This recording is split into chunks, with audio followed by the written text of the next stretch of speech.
Inson tanasi barcha qismlari hozirgi kunga qadar ham oxirigacha o'rganilmagan ajoyib, mukammal loyiha. Inson tanasining tuzilishini eng zamonaviy texnologik asboblar yordamida o'rganayotgan olimlar aql bovar qilmaydigan kashfiyotlarga duch kelmoqdalar. Inson tanasiga yashirin sirlarning esa adog'i yo'q. Xo'sh, bu mo'jizaviy loyihaning boshlanishi qanday bo'lgan edi? حن قلبي للمدينة لرسول الله. Avvalda Allohdan boshqa hech narsa yo'q edi. Alloh taolo borliqni yaratishni iroda etdi. So'ng olam vujudga keldi. Kufr keltirganlar, osmonlar va yer bitishgan bo'lganini, bas ularni ochganimizni va suvdan har bir tirik narsani qilganimizni bilmaydilarmi? Iymon keltirmaydilarmi? Anbiyo surasi 30-oyat. Hozirgi zamondagi ba'zi tafsirchilarning fikrlariga binoan osmon va yer, yulduzlar va quyosh hammasi bir butun edi. So'ngra Allohning irodasi ila ichki portlashlar oqibatida parchalanib, alohida bo'lib shakllandi. Quyosh alohida, yer alohida, oy alohida, yulduzlar va boshqa samoviy jismlar alohida bo'lib shakllandi. Suvdan esa barcha tirik narsalar, insonlar, hayvonlar va nabototlar paydo qilindi. U zot o'sha yerning ustida barqaror tog'larni qildi, uni barakotli qildi va uning ahli rizqini 4 kunda o'lchovli etib taqdir qildi. Bu so'rovchilar uchundir. Bas 2 kunda 7 osmonni barpo etdi va har bir osmonga kishini vahiy qildi. Dunyo osmonini chiroqla bezatdik va qo'ridik. Bu o'ta izzatli, o'ta biluvchi zotning o'lchovidir. Fussilat surasi 10 va 12-oyatlar. Shunday qilib osmonlar va yer 6 kunda barpo qilindi. Bu kunlar qanday kunlar ekanini Allohning o'zigina biladi. Ulamolar agar Alloh taolo xohlasa, bularni ko'z ochib yumguncha yaratardi, lekin bandalarga puxtalikni o'rgatish uchun bunday qilmadi deydilar. Alloh taolo o'z fazl va marhamati ila jamiki maxluqotni yaratgach, o'zining yanada go'zal ijodini namoyon etishga qaror qildi. Alloh subhanahu va taolo o'zining hikmati ila yer yuzida insonni yaratib, o'ziga o'rinbosar qilishni iroda etdi. Shu bilan birga, ana shu o'zi yaratgan o'rinbosariga yer yuzidagi barcha narsalar va imkoniyatlarni beminnat xizmat qildirib qo'yishni ham iroda etdi. Allohning alohida lutfi ila va barcha imtiyozlarga ega qilib yaratilgan ana shu jonzot odam deb ataldi. Alloh subhanahu va taolo odamni tuproqdan yaratdi. So'ng unga o'z ruhidan jon pufladi. Odamga o'zi bu dunyoda yaratib qo'ygan har bir narsaning nomini o'rgatdi. Farishtalarni unga sajda, ta'zim qilishga amr etdi. Odamga sajda qilishdan bosh tortgan, Allohning amriga bo'ysunmagan iblisni esa la'natlab o'z huzuridan quvdi. Bu haqda Alloh subhanahu va taolo quyidagi oyatni nozil etib shunday bayon qilgan: Esla, Robbing farishtalariga men yer yuzida xalifa qilmoqchiman dedi. Ular: unda buzg'unchilik qiladigan, qon to'kadigan kimsani xalifa qilasanmi? Holbuki biz seni hamding ila poklab yod etib va seni muqaddaslab turibmiz dedilar. U zot: men siz bilmaydigan narsani bilaman dedi. Baqara surasi 30-oyat. Ushbu oyatdan Alloh taolo odamni o'zining yer yuzidagi o'rinbosari, xalifasi bo'lishini iroda etgani ma'lum bo'lyapti. Ya'ni odamlardan ba'zilarining buzg'unchilik qilishi yoki qon to'kishi yer yuzida xalifa yaratish irodasiga to'siq bo'la olmaydi. Shuning uchun ham Alloh taolo farishtalarning e'tirozlariga qaramay insonni solsoldan yaratdi. Rahman surasi 14-oyat. Solsol deb loyning qotib, chertsa ovoz chiqadigan bo'lib qolgan holiga aytiladi. Ushbu oyatda zikr qilingan holat Alloh taolo odamni yaratishning turli bosqichlaridan biridir. Tuproqdan loy qilinib, uni odam shakliga keltirib, so'ngra ruh kiritilgan. Qur'on ta'kidlashicha insonni yo'qdan bor qilgan zot uni tuproqdan yaratgan Allohdir. Hozirgi zamon ilmi ham buni tasdiqlamoqda. Inson organizmidagi to'qimalarda 26 xil kimyoviy element mavjud. Ulardan 6 tasi esa boshqalarga nisbatan juda ko'p miqdorda uchraydi. Bular uglerod, vodorod, kislorod, azot, fosfor va oltin gugurt moddalaridir.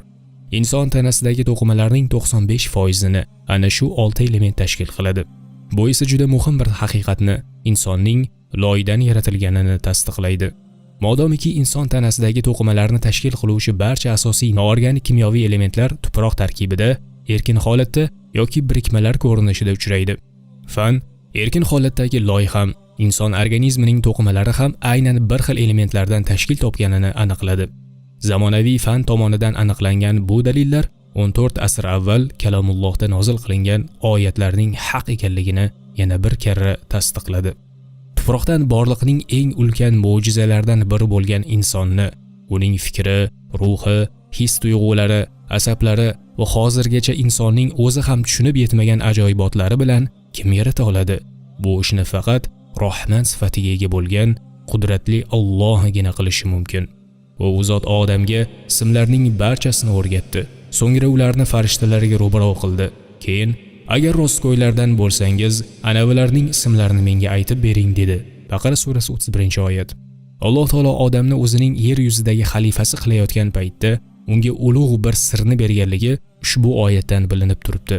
Bu ham bo'lsa, ismlarning barchasini o'rgatishidir. Ya'ni inson o'zini o'rab turgan barcha ashyolarning belgisi sifatida ismni, ma'noni ishlatadi. His qilinadigan, jismga ega bo'lgan narsalarni fahmlash uchun nutqiy ramzlarni ishlatish qudrati inson hayotida eng ulug' qudratlardan biri hisoblanadi. Alloh taolo odamga ismlarning barchasini o'rgatgandan keyin ularni farishtalarga ro'baro qildi va yer yuzida fasod qiluvchi va qon to'kuvchi kimsani yaratasanmi degan da'volaring rost bo'lsa, ushbu narsalarni ismlarini menga aytib beringlar dedi. Farishtalar u narsalarga ism qo'yishdan ojiz qoldilar va o'z ojizliklarini tan olib, ular: "Ey pok Robbimiz, bizda sen bildirgandan boshqa ilm yo'q.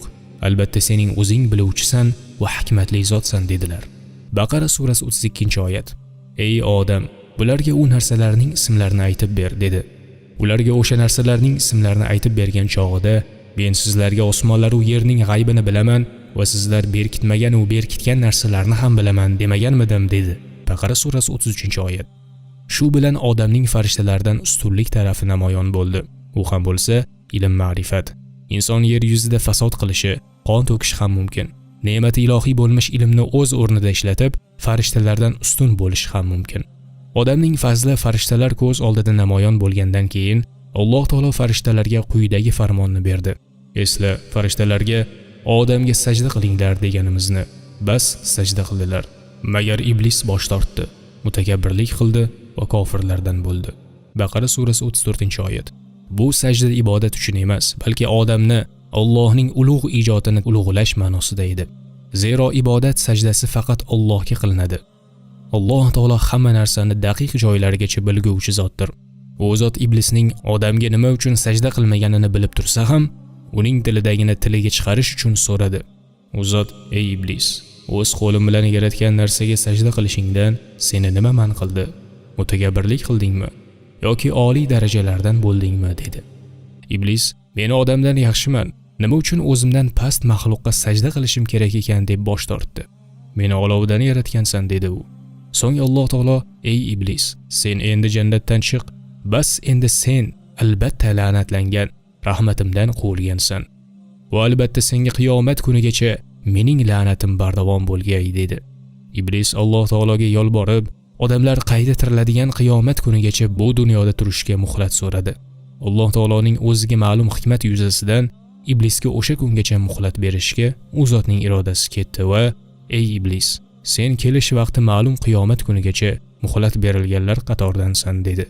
Iblis Alloh taoloning izzati ila qasam ichib, odam bolalarini qiyomat kunigacha ig'vo qilishni qasd etdi. Shu bilan birga Allohga ixlos qilgan, Alloh taolo tanlab olgan bandalarga ig'vo ta'sir qilmasligini ham aytib qo'ydi.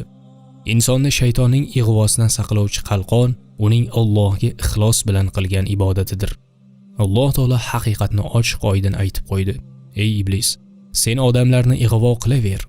Ulardan xohlaganlari senga ergashaversinlar, ammo sen ham bilib qo'y, ular ham bilib qo'ysinlarki, men albatta seni ham, senga ergashganlarni ham jahannamga tiqib, uni sizlar bilan to'ldiraman" dedi va iblisni jannatdan quvib chiqardi.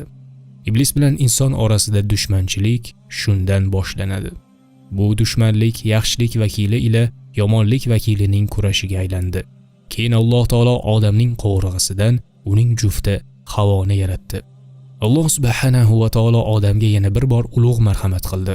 Jufti Havo bilan unga jannatdan joy ato etdi va u yerda farog'atda yashashni ta'minladi. Alloh taolo jannatdagi hamma mevalarga ruxsat berib, faqat bittagina daraxt mevasini man qilganidek, bu dunyoda hamma narsaga ruxsat berib, faqat sanoqli narsalarni, insonning o'ziga zararli narsalarni man qilgan. Man qilingan daraxt qaysi daraxt ekanligi haqida uzundan uzoq tortishuvlar bo'lgan. Har kim o'zi bilgan daraxtning nomini aytgan. Bu gapni tasdiqlash uchun dalil va hujjatlar keltiradi.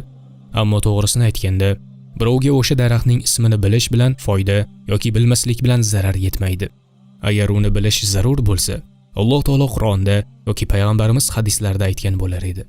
Shayton o'zining Alloh taoloning amridan chiqqani yetmay, Odam va Havvoni ham Alloh taoloning amridan chiqishga chorlay boshladi. Shayton asosan insonni sharmanda qilish, uning aybini, avratini ochish uchun jiddiy jahd etadi. Ammo niyatini yashirib, insonning zaif tomonidan hujum qiladi. Undagi shahvat va havas olovini alangalatadi. Odam doimo qudratli, xohlagan ishini uddalaydigan, boshqa narsalar ta'siriga berilmaydigan bo'lishini istaydi. Ma'lumki, farishtalarda ushbu xususiyatlar mavjud. Shuning uchun ham shayton odamni vasvasa qilishda ushbu zaif tomonidan keldi. Agar ushbu daraxtdan tanovul etsangiz, farishta bo'lasiz. Shu boisdan Alloh sizlarni bu daraxt mevasini yeyishdan man etmoqda dedi. Shuningdek, odam o'zi erishgan oliy maqomda abadul abad qolishni, dunyoning yakka yolg'iz ustuni bo'lishni doimo orzu qilib kelgan. Shayton uning bu zaif jihatlarini yaxshi biladi. Shu sababli odamga jannatda abadiy qolmasligingiz uchun Robbingiz sizni ushbu daraxtdan tanovul etishni man qildi deb qutqu soldi. Shayton Alloh taoloning nomi ila qasam ichib, o'z ig'vosini nasihat deb atadi. Shu bilan shayton maqsadga yetdi, nishonga bexato urdi. Odam va momo Havvoni aldab, o'z yo'liga soldi va nihoyat ularni gunohkor qilib, martabasini pastlatdi. To o'sha damgacha ularning avratlari berk yaratilgani uchun ko'rinmas edi. Shaytonning yuvosiga uchib, ikkovlari daraxtdan tatib ko'rishganda, avratlari o'zlariga ko'rinib qoldi. Bu ularning gunohkorlik va aybdorlik belgisi bo'ldi. Ularning nigohi bir-birovlarning avratiga tushdi. Buni sezishlari bilan darhol o'zlariga jannat barglaridan to'siq to'qiy boshladilar. Alloh taolo Odam va Havvoga taqiqlangan ishni qilib, gunohkor bo'lganlarini bildirib itob etdi. Ammo Odam bilan Havvo o'zlarini Iblis alayhi la'na kabi tutmadilar. Ikkovlari darhol gunohlariga iqror bo'ldilar va ikkovlari: "Ey Robbimiz, biz o'zimizga zulm qildik. Agar sen bizni mag'firat qilmasang va bizga rahim qilmasang, albatta ziyon ko'rganlardan bo'lamiz" dedilar. A'rof surasi 23-oyat. Gunohkor shayton keyin ham kibr va havoni tark etmadi. Gunohiga iqror bo'lib tavba qilmadi. Boz ustiga o'z qilmishini to'g'ri deb da'vo qildi. Odam esa darhol tavba qildi va Alloh taolodan madad istadi. Shunday qilib har ikkovining ham haqiqiy tabiati yuzaga chiqdi. Xususiyatlari namoyon bo'ldi. Shundan so'ng Alloh taolo Odam, Havvo va Iblisga xitob qilib, "U zot bir-biringizga dushman bo'lgan holingizda tushinglar. Sizlarga yer yuzida qarorgohi bor va ma'lum vaqtgacha foydalanish bor" dedi. U zot: "Unda hayot kechirasizlar, unda o'lasizlar va undan qayta chiqarilursizlar" dedi. Alloh taolo Odam, Havvo va Iblisni jannatdan yer yuziga tushishga amr qildi. Bu aynan qaysi jannat ekanini, shayton u yerga qayerdan kirib qolganini faqat Alloh biladi. Sababi jannat arab tilida bog' ma'nosini ham beradi. Shu sabab buning asl haqiqatini faqat Alloh taologina bilguvchidir. Alloh taolo odam bolasini yer yuzida xohlagancha kuningni ko'raver deb o'z holiga tashlab qo'ygan emas, balki unga eng zarur ne'matlarni ato etgan. Hatto tavba qilish uchun zarur kalimalarni ham o'zi o'rgatgan. Bas, odam o'z Robbisidan so'zlarni qabul qilib oldi. Keyin u zot uning tavbasini qabul qildi. Albatta u tavbani qabul qiluvchi va rahimli zotdir. Baqara surasi 37-oyat. Allohning amri ila yer yuziga tushganlardan keyin Odam va Havvo ko'plab farzandlar ko'rdilar. Shu tariqa odam zoti ko'payib bordi va otalari Odam ularga payg'ambar bo'ldilar.